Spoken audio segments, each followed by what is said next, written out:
najprej vsi pozdravljeni. Mi bomo danes, jaz in še moji trije kolegi, bomo predstavili naše prispevke, ki smo jih združili in ustvarili študentski zbornik pod naslovom Okolje skozi zgodovino.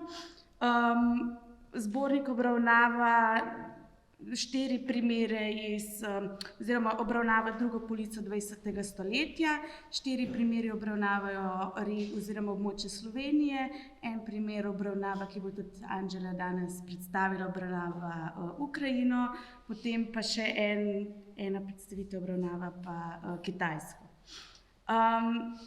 V mojem prispevku sem se ukvarjala z vprašanjem pesticidov in umetnih gnojil. Danes vem, oziroma za samo proizvodnjo hrane, kemijsko industrijo, kemijsko proizvodnjo agrarnih spojin, torej pesticidov in umetnih gnojil. Jaz bom zaradi časa in ker je zelo obširna tematika se na koncu izšla, vam bom predstavila zgolj del, ki se nanaša na pesticide oziroma na sredstva za zaščito rastlin. To je najprej nekaj kratkega. Pesticidi so sredstva za zaščito rastlin pred različnimi nezaželenimi napadalci. Se pravi, v bistvu sta 2 kriterija, kako jih razvrščamo. Prvi kriterij oziroma en kriterij je, kdo je tarča, koga napadajo.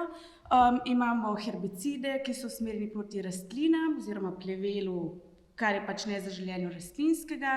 Imamo insekticide, ki napadajo žuželke, rodenticide, ki napadajo glodavce, limacide, ki so specifično za polže. Imamo pa tudi širšo skupino moluskocidov, ki napadajo nevretenčarje kot take, potem na primer še fungicidi in tako naprej. Drug kriterij oziroma način njihovega razvrščanja je pa, kakšno kemijsko podlago imajo. Skozi zgodovino iznajdba oziroma pojav pesticidov ne moremo postaviti v moderno sodobno dobo. Poznale so jo tudi že pretekle družbe, vse od antične Grčije do antičnega Rima naprej. To so bile insekticidi, pesticidi, fungicidi na podlagi ali organskih snovi, se pravi rastlin, ali pa mineralov. Vendar hkrati še eno zelo pomembno opozorilo pri tem je, da tega sicer nisem še uspela raziskati, ampak tukaj se pojavlja vprašanje, koliko so bile ta kmečka znanja oziroma koliko so bile te spojine sploh razširjene med kmeti, koliko so jih poznali. Pač na določenih območjih jih zagotovo so poznali, so uporabljali, drugje pa malo manj. Potem imamo z 20. stoletjem, specifično z 30., 40. in 50.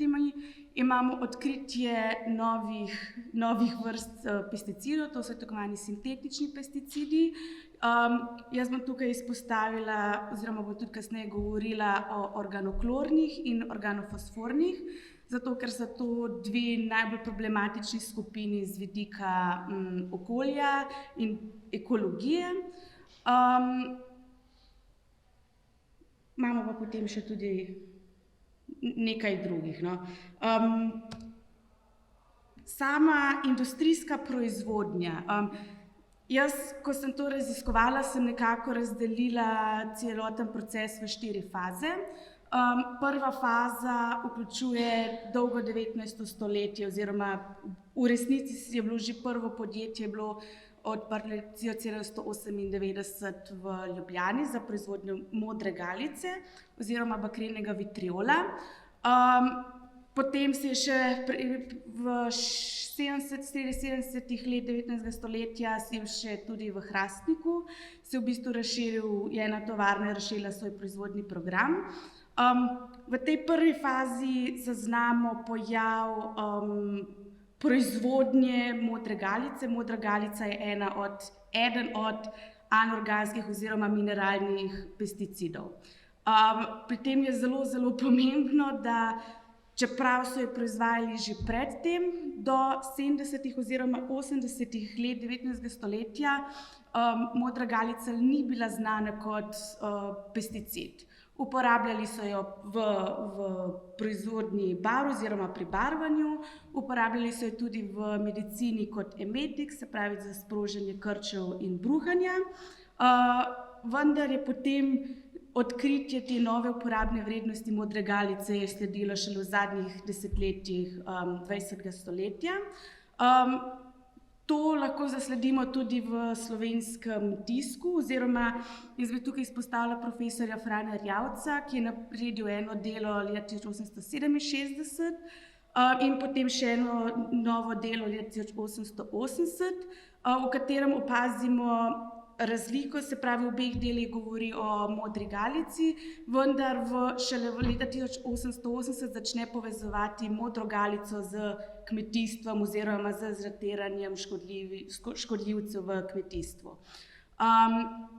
V 80-ih vemo tudi, da je bila na pohodu trtna uš pri nas in mislim, da je to tudi nekako potem spodbudilo, da od leta 1887 naprej v slovenskem časopisju začnemo zaznavati članke, ki svetujejo, učijo kmete o uporabni vrednosti. Zdaj, da se lahko modro galico, to spojino, lahko tudi uporablja za zatiranje škodljivcev.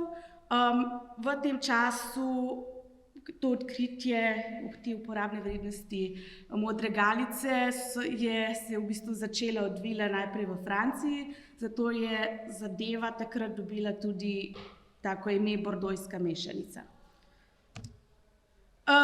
Druga faza, še to sem pozabila povedati, da v tej prvi fazi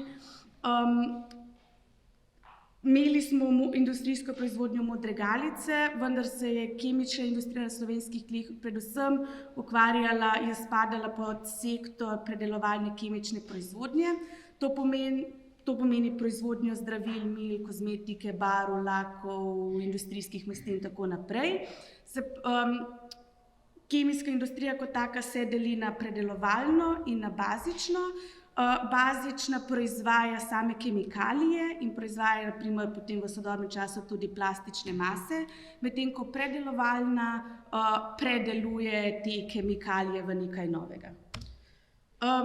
Drugo fazo sem postavila v medvojno obdobje, ko se je ob predelovalni kemični industriji pojavila tudi bazična, vendar je bila v tem obdobju na Slovenskem omejena zgolj na umetna gnojila.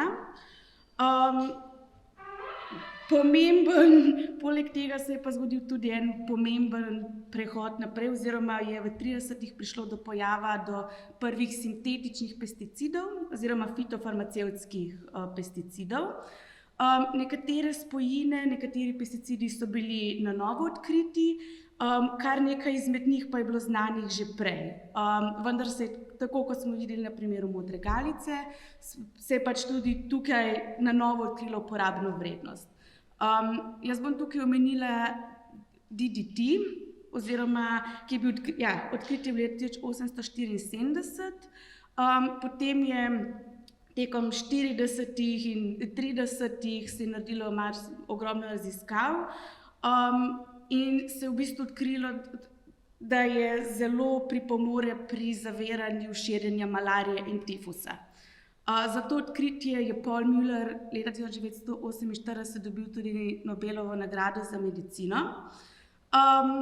Potem v 50-ih letih pa se je v bistvu začelo odkrivati škodljive učinke tega organoklornega pesticida in takrat je potem tudi dobil nadimek eliksir smrti. Problem te spojine je, da se ne razgrajuje v naravi, ne razgrajuje se v telesu in v bistvu samo prehaja čez vodo, čez telo in v bistvu povzroča škodo. Prav DDT je bil tudi glavna tematika ene najbolj odmevnih okoljevarstvenih del od Rachel Carson, ki je šlo leta 1962, Tiha pomlad, v katerem je fokus njenega dela je pravzaprav ravno DDT oziroma njegova proizvodnja in poraba v Ameriki in je prikazala v bistvu škodljive učinke te spojine.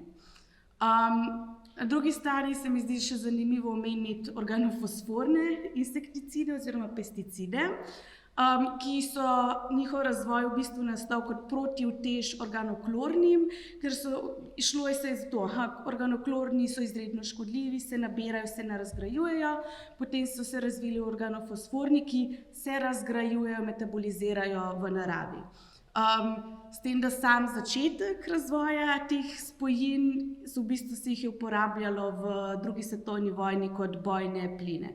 Se pravi, sarin in tako naprej so bili gre za organofosforne spojine. Po vojni oziroma od, jaz bi rekla, recimo 50 let naprej, vse do konca 70 let, to je obdobje, ki se je označila za tretjo fazo.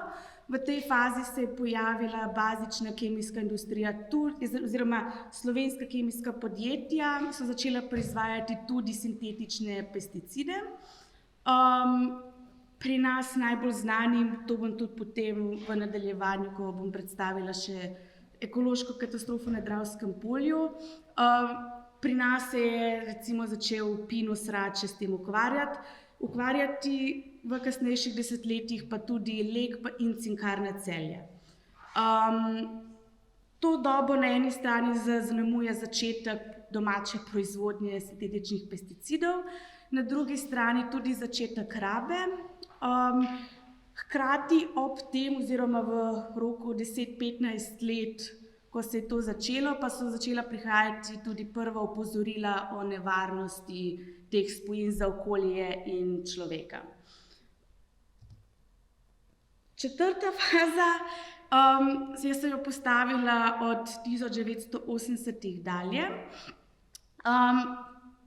V tem času, oziroma jaz sem v svojem prispevku si sicer obravnavala prav del podatkov, ki sem jih uspela dobiti med letom 1975 in 1985. No, v tej fazi sta se proizvodnja in raba pesticidov nadaljevali, sta se tudi povečevali. Hkrati se je širila tudi zavest. Slovenska kemična industrija je rasla, je v jugoslovanskem pomenu je predstavljala petino vse jugoslovanske industrije. Vendar je bil tukaj ta predelovalni sektor, je doživel večjo rast kot bazični, v skupnem pogledu. Zakaj sem četrto fazo postavila v 80. leta, bom v nadaljevanju razložila na podlagi primera ekološke katastrofe na Dravskem polju. Tako bi rekla, če se je v tretji fazi začela proizvodnja in se je širila raba, je to zraven spremljalo tudi marsikatero ugotavljanje, naprimer, ker je bilo inšpekcija, je ugotovila na ravni celotne Jugoslavije, da recimo so bili problemi z deklaracijami za uporabo na produktih, pa ni bilo deklaracije, pa je bila količina določene snovi v pesticidu, v šalčki, v embalaži, ni bila standardizirana. Hkrati tudi kmetje, civilisti niso prejeli strokovne pomoči. Vse to je nekako povzročalo. Imam en primer, ko je podjetje po nesreči v celotno pošiljko v Bosno vtaknilo dve steklenički herbicida in oni so potem to uporabili, ne vedoč, kaj v bistvu dajo na zemljo, in je 20.000 paradižnikov je poginilo. In je vse šlo k vragu. Oziroma zadnja stvar, to se spet na Dravsko polje, eno od vprašanj te povezave kemijske industrije agrarnih spojin ni samo zdaj potrošnja in proizvodnja, oziroma sta potrošnja in proizvodnja, in eden glavnih problemov je bilo v 50., 60. in 70. tudi neprimerno odlaganje odpadkov. Zdaj pridemo do Dravskega polja. Ekološka katastrofa, v bistvu, kar je prišlo v širšo javnost, se je odvila poleti leta 1989, ko je meseca julija zapadlo na tem območju ogromno padavin in so v pitni vodi zaznali ogromno količino organoklornega pesticida in se je tudi prepovedalo pitje vode, oziroma voda je postala nepitna za približno od 60 do 100 tisoč prebivalcev. O stanju na tem območju oziroma o prisotnosti teh spojin v pitni vodi so vedeli že pred tem. Leta 1981 sta Geološki zavod in Zavod za zdravstveno varstvo v Mariboru opravila prve hidrološke raziskave. Svoje raziskave je tudi naredil to podjetje Pinus. Ta raziskava teh dveh zavodov je pokazala na jugozahodnem delu, tudi tam, kjer se je potem celotna situacija odvila, je pač pokazal prisotnost pesticidov, ki je bilo zelo blizu zgornji dovoljeni meji in je pa še prekoračila. Vzrok tega so pripisali oziroma so povezali noter v poročilu z slabim prečiščevanjem odpadnih voda tovarne Pinus, vendar zadeva potem je nekako naslednjih 7 let, 8 pri tem ostala. Leta 1988 imamo eni izmed vasi na tem območju prav tako spet pojav, ko so zaznali 100-kratno vrednost enega od organoklornih pesticidov, pa se ni nič kaj prav naredilo, ker se je šlo v bistvu samo za eno vas, za en vodnjak in tako naprej. Leta 1989 je zadeva postala nacionalno vprašanje za kratek čas.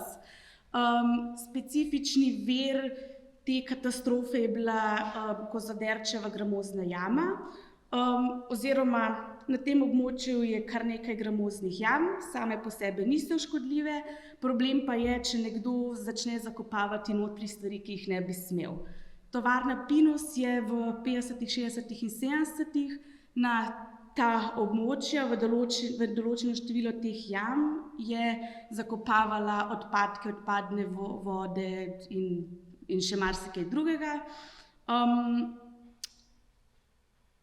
Kar mi je bilo pa zelo zanimivo, eden od ukrepov takratne slovenske oziroma jugoslovanske oblasti je, da je dvignila zgornjo dovoljeno mejo za 20-krat. Iz nič, tukaj sem videla, imam napako, pred to nesrečo na Dravskem polju je bila zgornja dovoljena meja 0,1 mikrogram, potem pa je bil 2 mikrograma. Zadeva mi je postala še to bolj zanimiva, ker so leta 2003 Evropska unija v sklopu novih okoljskih politik je določila prav to staro jugoslovansko mejo, zgornjo mejo kot zgornjo dovoljeno mejo, ko pač se še da in še ni načeloma škodljivo.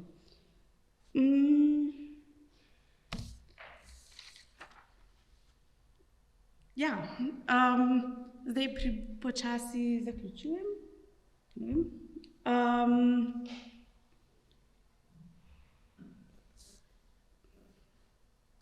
Bom zdaj spustila, oziroma če na kratko povzamem, sem razbrala 4 faze. Prve 3 vključujejo razvoj kemične industrije agrarnih spojin na slovenskih tleh, obravnava tudi začetek oziroma počasno rabo in navajanje ljudi na uporabo teh spojin.